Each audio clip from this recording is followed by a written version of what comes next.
सभी को नमस्कार। मलिक मैथ स्पोर्ट्स पर आप सभी का हार्दिक अभिनंदन एवं स्वागत। बेटा, आज जो मैं टॉपिक्स लेके आया हूँ चैप्टर 5 से क्लास 9 से आपका ये है एक्सियम्स एंड पोस्टुलेट्स। बहुत इंपॉर्टेंट टॉपिक्स है, बहुत मजा आएगा आपको इसमें। ये कंप्लीट टॉपिक मैं आपको डिफाइन करूँगा। यहाँ पे 2 वर्ड लिखे हुए हैं, चैप्टर 5 में है, ये आपकी बुक्स जो 9th की है। एक्सियम्स एंड पोस्टुलेट्स क्या होता है? एक्सियम दोनों का मतलब एक ही है।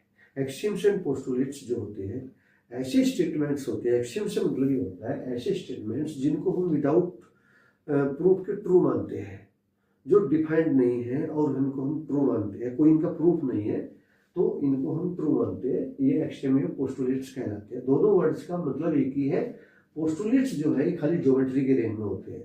जो यूक्लिड्स हुए हैं इजिप्टियन मैथमेटिक्स, जिन्होंने बुक्स भी लिखी थी एलिमेंट्स, जिसमें 13 चैप्टर थे, तो पहले चैप्टर में उन्होंने पोस्टुलेट्स के विषय में बताया था।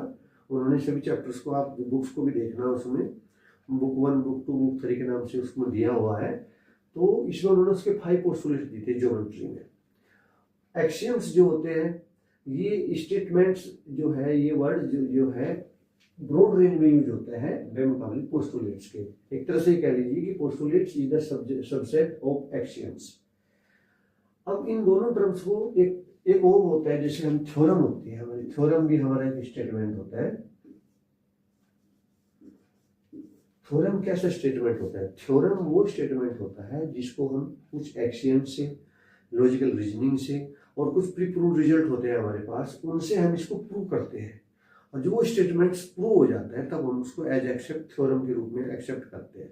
लेकिन इनका कोई प्रूफ नहीं है एक्सियम्स का। एक्सियम्स की हेल्प से थ्योरम को तो प्रूव कर लेते हैं, लेकिन एक्सियम्स का कोई प्रूफ नहीं है हमारे पास, केवल ट्रू मानते हैं ऐसे बिना किसी प्रूफ के। तो इन दोनों को मैं डिफाइन करूंगा आपको इस पूरी वीडियो में। तो सबसे पहले आप मुझे ये 3 चीजें बताइए। Point, line and plane. क्या जानते हैं आप पॉइंट, लाइन के विषय में? आप पॉइंट के विषय में बोलेंगे point is made by a pencil, वो point is dot made by a pencil. Point एक ऐसा डॉट है जो पेंसिल से बनाते हैं, विच हैज नो डायमेंशन। क्या पॉइंट में कोई डायमेंशन नहीं होती? यूक्लिड्स जो थे उन्होंने पॉइंट की डेफिनेशन दी थी यहाँ पे। पॉइंट इज दैट, उन्होंने लिखा था यहाँ पे, point is that which has no part। ये जो डेफिनेशन है हमारी पॉइंट की, ये एक तरह से देखा जाए तो ये पूरी एग्जैक्ट डेफिनेशन नहीं है।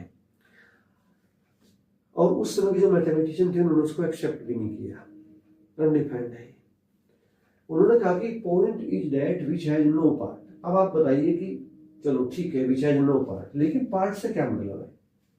क्या मतलब होता है पार्ट से? आप कहेंगे पार्ट से मतलब तो हो गया एरिया। तो फिर अगर कहेंगे एरिया से क्या मतलब है, कि एरिया से मतलब हो गया कि विच हैज, जिसमें लेंथ और ब्रेथ है। लेंथ और ब्रेथ से क्या मतलब है? तो इस तरीके से क्या होगी, हम एक डेफिनेशन को प्रूव करने के लिए हमारे पास एक लॉन्ग चेन ऑफ डेफिनेशन बन जाती है। तो इसको हम जो है पूरा एग्जैक्ट डेफिनेशन हम इसको नहीं मानते हैं। तो उस कंडीशन में आज जो हम इसकी डेफिनेशन देते हैं पॉइंट की, point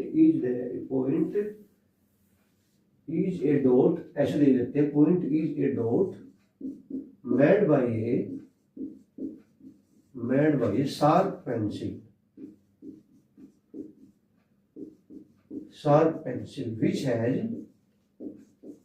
which has no dimension। अब एक वर्ड यूज किया है, नो डायमेंशन। देखो भाई, पॉइंट चाहे आपकी पेंसिल कितनी भी शार्प हो, डायमेंशन तो होगी उसमें। आप छोटे से छोटा पॉइंट लीजिए, इसमें भी लेंथ और ब्रेथ होगी। तो फिर जब इसमें लेंथ और ब्रेथ है इसके अंदर, तो फिर इसको हम कैसे मान ले भाई ये पॉइंट है? लेकिन हम इसको मानते हैं। एक तरह से ये है कि प्रीसाइजली हम पूरा एग्जैक्ट डेफिनेशन नहीं है, क्लोज डेफिनेशन है, और वो हमारी यही डेफिनेशन होती है, हम इसी को एक्सेप्ट करते हैं। तो सेकंड नंबर पे आता है लाइन। लाइन की क्या डेफिनेशन होती है बताइए? जो यूक्लिड्स हुए हैं उन्होंने लाइन की डेफिनेशन दी है। लाइन इज ए, उन्होंने दिया है, line is a breath, line is a breathless length.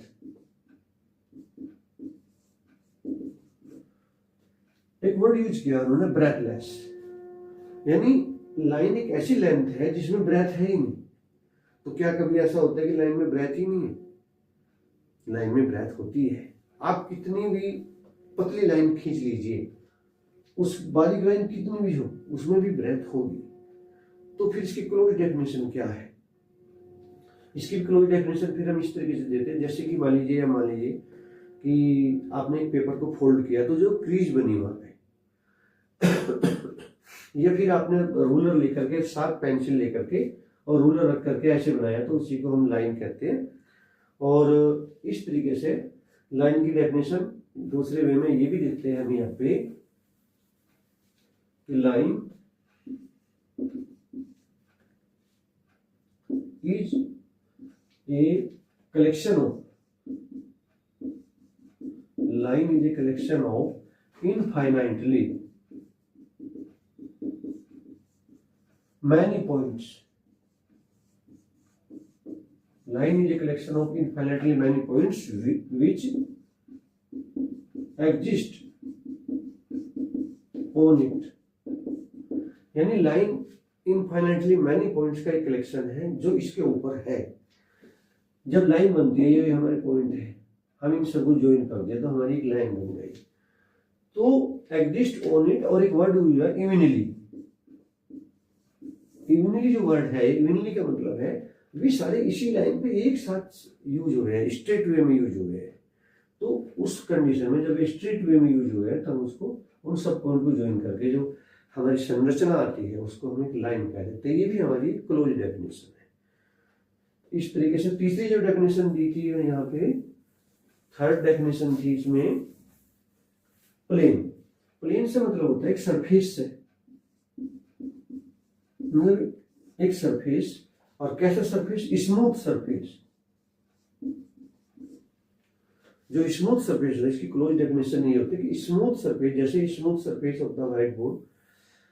Euclid ने डेफिनेशन ये दी थी यहाँ पे प्लेन की कि हमारे पास एक ऐसा सरफेस जिसके ऊपर सारी हमारी जो लाइनें हैं वो इवनली पड़ी हुई है। इवनली का मतलब है वो 2 डायमेंशन पड़ी हुई है सारी लाइनें। उन सब लाइनों से जो एरिया कवर हो रहा है वो हमारा एक प्लेन सरफेस है। तो इस तरीके से ये हमारी तीनों डेफिनेशन है, और इनकी एग्जैक्ट डेफिनेशन से, इन्हीं की डेफिनेशन से हम इनको समझते हैं, और इसी से हमारी पूरी ज्योमेट्री आगे बढ़ती है। चलिए अब हम लेते हैं आगे एक्सियम्स। चलिए अब हम यहाँ पे कुछ एक्सियम्स लेते हैं। एक्सियम्स, मैंने आपको बताया था कि एक्सियम्स ऐसे स्टेटमेंट होते हैं जो विदाउट प्रूफ ट्रू माने जाते हैं। ये यहाँ जितने भी स्टेटमेंट्स लिखे हैं इसमें कुछ स्टेटमेंट्स वे हैं जो यूक्लिड्स ने दिए हैं, कुछ स्टेटमेंट्स वे हैं जो उसके बाद जो मैथमेटिशियंस आए उन्होंने दिए हैं। अब ये 1 बाय 1 करके एक को हम डिफाइन करते हैं। यहाँ पे सबसे पहला एक्सियम्स क्या है? लिखा है things which are equal to the same thing are equal to one another. अभी ट्रू है लेकिन इसका प्रूफ कुछ नहीं है। अब आप समझिए अपने आप ही, things which are equal to the same things. जैसे यहाँ पे देखिए ऊपर, जैसे यहाँ पे ये इस बॉक्स के अंदर समझ लीजिए जैसे ये कोई थिंग्स है और ये नंबर ऑफ काउंट करने पे 5 है। वो कह रहा है कि things which are equal to the same things, ये हमारी 5 है तो ये हमारी 5 की 5 इनके इक्वल है, यहाँ पे इसके इक्वल है, और ये हमारी 5 की 5 इनके भी इक्वल है।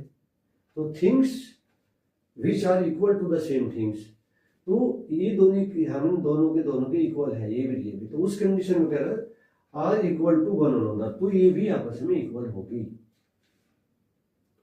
ये इसके इक्वल है, ये इसके इक्वल है, तो ये दोनों ईच अदर भी आपस में इक्वल होगी। तो इस तरीके से सेकंड है जैसे equals are added to the equals the whole are equals. मान के चलो ये दोनों ट्रायंगल यहाँ पे इस बॉक्स में दोनों के 3 ट्रायंगल यहाँ रखे हुए, 3 ट्रायंगल यहाँ रखे हैं। If equals are added to the equals, तो ऑलरेडी ये दोनों इक्वल है। अगर इसमें मैंने फिर कह रहा है the wholes are equals, equals are added to the equals, यानी दोनों इक्वल है, मैंने इस इक्वल ही ऐड कर दिया। मैंने इसमें मान लीजिए एक ट्रायंगल और डाल दिया, एक इधर भी डाल दिया, तो जो होल बना, होल मतलब इसमें इधर 4 ट्रायंगल हो गए, इधर भी 4 ट्रायंगल हो गए, तो दोनों के दोनों इक्वल है। थर्ड होगी जैसे things which coincide with one another are equal to one another. जैसे हम हमारे कॉन्ग्रुएंट ट्रायंगल होते हैं, तो कॉन्ग्रुएंट ट्रायंगल क्या होते हैं? कॉन्ग्रुएंट ट्रायंगल भी होते हैं जो शेप एंड साइज में इक्वल होते हैं, ठीक है ना। दो तरह के आपको पढ़ा होगा, जैसे जो सिमिलर ट्रायंगल होते हैं, कॉन्ग्रुएंट ट्रायंगल होते हैं। जैसे ये ट्रायंगल हो गया आपका ये, और एक ट्रायंगल ये हो गया आपका। ये सिमिलर तो है लेकिन कॉन्ग्रुएंट नहीं है। कॉन्ग्रुएंट में शेप एंड साइज दोनों एक जैसे होने चाहिए। जैसे ये एक ट्रायंगल हो गया, दूसरा ट्रायंगल ये हो गया, तो दोनों की शेप भी और साइज भी एक जैसा है। इसको उठा करके इसके ऊपर रख दे और इसको उठा करके तो एक दूसरे से कोइंसाइड कर जाएंगे, यानी इसको यहाँ रखा तो नीचे वाला दिखाई नहीं देगा, इसको यहाँ रख दिया तो नीचे वाला दिखाई नहीं देगा। तो ये जो है हमारी थर्ड एक्सियम्स जो है, things which coincide with one another are equal to one another. तो इस तरीके से थर्ड फोर्थ हो गया, जैसे the whole are is greater than the part. जो होल होता है उसके पार्ट्स से ग्रेटर होता है, रियली ग्रेटर होगा। आपने एक एप्पल लिया, आपने एक एप्पल, और एप्पल को आपने क्या किया, इसके आपने इस तरीके से अलग अलग पार्ट कर दिए, तो पूरा एप्पल आपका एक कंप्लीट एप्पल था, आपने इसका एक पार्ट निकाल दिया। तो जाहिर सी बात है कि कंप्लीट एप्पल जो है, इसके जो अलग एक पार्ट्स है, कंप्लीट एप्पल एक पूरा एक एप्पल है, और ये जो पार्ट्स है ये 1/3 है। तो 1 इज ग्रेटर देन 1/3, यानी द होल, ये होल हो गया और ये इसके पार्ट से ग्रेटर हो गया। ये तो कह रहा है यहाँ पे the whole is greater than the part. अब इसका कोई हमारे पास प्रूफ नहीं है, बस हमें दिख रहा है कि हाँ ये होल है, इसके पार्ट से ग्रेटर होगा। ऐसे ही नेक्स्ट है हमारी things which are double of the same things are equal to one another. ऐसे ही things which are half of the same things are equal.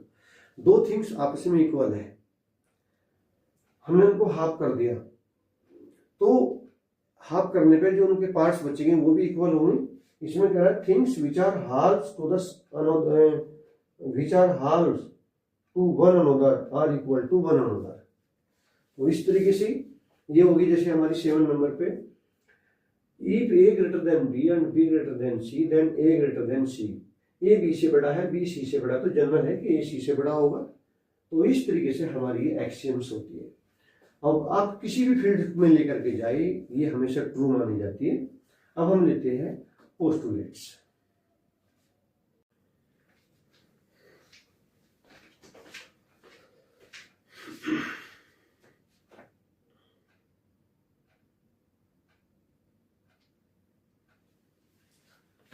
अब देखिए बेटा, ये जो हमारा पोस्टुलेट वर्ड्स है, ये हमारा ज्योमेट्री के पर्पज से यूज होता है। ये भी हमारी एक्सियम्स ही है। अब यहाँ पे ये हमारी 5 एक्सियम्स है जो यूक्लिड्स ने दी थी। अब पहली एक्सियम्स क्या है, एक तरह से ए स्ट्रेट लाइन में be drawn from any one point two any other point. अब एक चीज देखिए, आप मान लिया आपके पास एक पॉइंट ये है, एक पॉइंट अदर पॉइंट ये है। अब आप क्लियर है कि आप इससे यहाँ तक एक स्ट्रेट लाइन ड्रा कर सकते हैं। अब इसका क्या प्रूफ है, प्रूफ क्या है इसका? हाँ हो सकती है, हमें पता है, क्लियर है, हो सकती है। एक terminated line can be produced इंडेफिनिटली। ये जो टर्मिनेटेड लाइन है, सेकंड जो इसकी पोस्टुलेट्स है, टर्मिनेटेड लाइन से मतलब होता है लाइन सेगमेंट से। मान लीजिए एक लाइन सेगमेंट है, यही ले लीजिए, मान लीजिए लाइन सेगमेंट है, ये इसका पॉइंट ए है, ये पॉइंट बी है, तो दोनों हमें ये टर्मिनेटेड पॉइंट है दोनों, यहाँ पे इस पे एंड हो गया ये लाइन सेगमेंट का। Can be produced indefinitely. Indefinitely मतलब इसको हम इधर भी कहीं तक भी जा सकते हैं और इधर इसको प्रोड्यूस कहीं तक भी कर सकते हैं। थर्ड हो गया, अब इसका भी हमारे पास क्या प्रूफ है, बस कर सकते हैं, हमें पता है। ये circle can be drawn with any centre and any radius. किसी भी सेंटर से, किसी भी रेडियस से सर्किल जितने चाहे हम अलग अलग बना सकते हैं।